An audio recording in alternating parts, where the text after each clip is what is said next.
নমস্কার বন্ধুরা, আমি দিব্যেন্দু। আজকে আমার channel creative garden and art bag. তো এখানে এই যে দেখুন, এটা হচ্ছে ফাঙ্গিসাইড। তো এই ফাঙ্গিসাইডটা হচ্ছে আপনার সিস্টেমিক এবং কন্টাক্ট দুটো ফাঙ্গিসাইডের মিশ্রণ।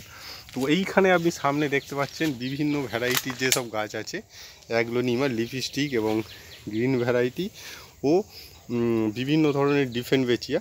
তো এই গাছগুলোকে এই শীতকালে, আজকে হচ্ছে ডিসেম্বরের 6 তারিখ, এবং এই সময় গাছগুলোকে আপনার ফাঙ্গিসাইড স্প্রে করতে হবে। না যদি আমরা করি, এই গাছগুলোকে কিন্তু বাঁচানো খুব মুশকিল হয়ে যাবে, কেননা এই গাছগুলোতে এই শীতকালে ফাঙ্গাস লাগার প্রবণতাটা খুব বেশি, যতটা না বর্ষাকালে লাগে। তো এইখানে দেখতে পাচ্ছেন এই যে পাতাগুলো অ্যাকচুয়ালি শুকনো হয়ে যাচ্ছে, এইগুলোর কারণ হচ্ছে ফাঙ্গিসাইডের অভাবে এইগুলো হচ্ছে, এবং ফাঙ্গিসাইড অ্যাটাক।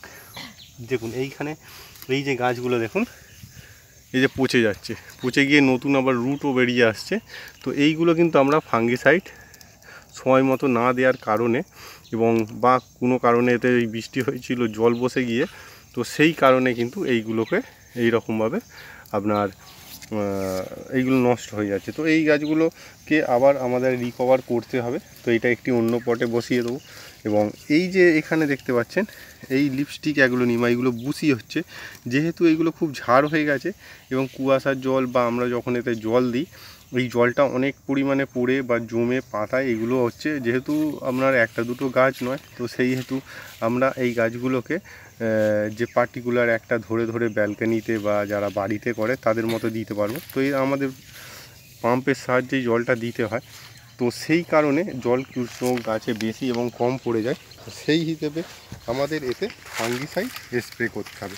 তো এইটা হচ্ছে কন্ট্যাক্ট এবং সিস্টেমিক ফাঙ্গিসাইড। যে ফাঙ্গিসাইডটাকে আজকে আমরা এতে কতটা পরিমাণে নেব সেইটা দেখাবো, এবং কীরকমভাবে আমরা স্প্রে করব সেইটাও আপনাদের সামনে তুলে ধরবো। তো এখানে 5 লিটার জল আছে, একটি 5 লিটারের ড্রাম, এবং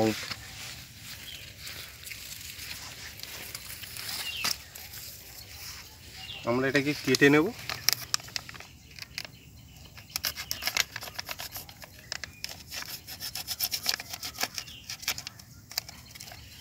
কেটে নেওয়ার পরে